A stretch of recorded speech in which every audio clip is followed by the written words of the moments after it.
right. I got my 2.6 hours of sleep. Time to get another day started.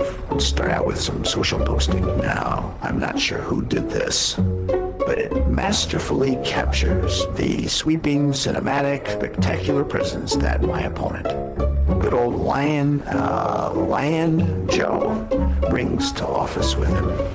And hit send, Feta.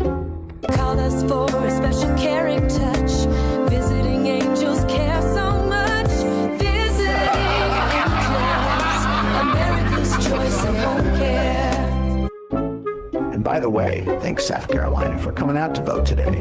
And now, from Times Square, it's That Kevin Show. Somewhere in the bowels of the city that never sleeps, Kevin McCullough, radio host with Salem Media, is a man also not sleeping. Syndicated radio talk show host Kevin McCullough. And that guy would like a word with you. Many of you know him as Vostradamus. Of course that Kevin Show is going to be great. The only thing that could be greater, of course, would be That Donald Show. But we don't have that, so we have That Kevin Show. Featuring the music of Dick Tunney and the Dream in Color Orchestra.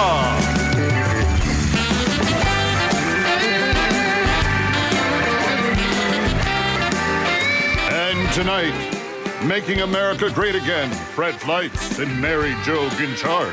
Enough already, says Carol Markowitz of the New York Post. Times Square tripping and Trump doing stand-up. Plus, Gaius Believes while Thomas Stout, Joey Vahidi, and Kirk Whalum from The Chosen. And for the first time ever, Justin Timberlake in the spotlight. And now, from Times Square, where a confused Nikki Haley was last seen handing out "Vote for Me" leftover stickers, here's the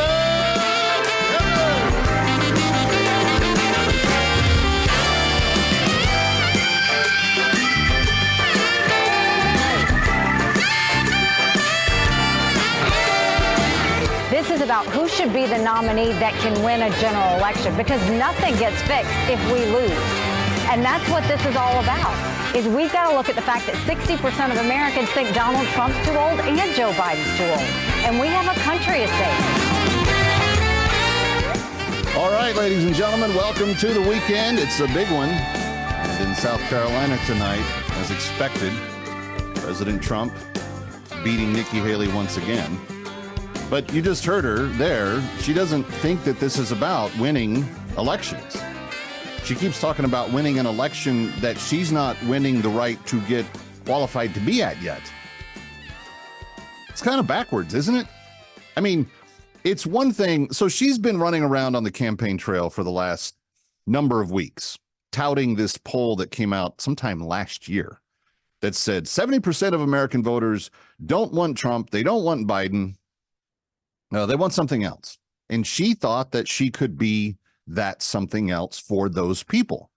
It's a pretty understandable strategy a year ago when the poll came out. But she's still touting that poll, and it is obviously clear. So for the fact that the voters are speaking loudly about their particular desires in this situation, it should not come to anyone's surprise that she didn't do well tonight. Until you win, you're not doing anything. And she lost in Iowa, came in third, came in second in a two-person race in New Hampshire. She lost the Nevada caucus, which she didn't compete in for some reason, and it was the contest that had the delegates. She lost in the Nevada primary, which she did compete in, even though it didn't have delegates, and she came in second to a category that said none of these voters. Now she's lost in the Virgin Islands, and now she's lost in her home state. And next week, friends, it's Super Tuesday. I mean, it's all on. This is we've got Michigan in between, and then you've got Super Tuesday. So the game is rolling, but her mindset is that she's still in this. And I just got to say, and I've been saying this for a while, that after tonight, Nikki Haley needs to shutter the campaign, get on board, be a Republican, do what she can do to help win the election in the fall, because she does have sway with voters. She does have a certain sliver of the population that she influences. There's good that she can do for her nation. But if she says, well, I didn't win, so I'm taking my ball and going home, then she's not going to even be a spouse. She's not going to be living up to the ideas and values and everything else that she's engendered thus far on the campaign trail. And it's very interesting. I've got some right of center friends that, have kind of taken to this idea that she is going to be like the savior of all of this. Like she's the future for the Republican Party. I don't think from her political standpoint, she's old-time establishment. She is big warmongering foreign policy. She does have some similar approaches to economics and things as though Trump does. But Trump is the one that rewrote the entire canon for the Republican Party. It is a working class party now that is interested in helping the working man and woman get what they need out of their life, keep government out of their life as much as they can, and help them see a better day. But there's big challenges. You've got the economy, which is not improved. You've got national security. That's a big issue. You've got the southern border. You've got education and the woke agenda in the public schools. These are all things that she could help influence voters on for the general election, because she knows that President Trump's policies on all these things are going to lean in a direction that the Biden administration has fought hard against. So tonight, Nikki has a chance to do the right thing, to hang it up and say, not my time. It is time to make this a contest of ideas, a genuine contest of genuine ideas, ideas that put America first, that say we have American exceptionalism, we need to reinforce the values that we are built on, or America last, which is what you've had for the last 3.5 years, and the reason why so many people are doing so poorly.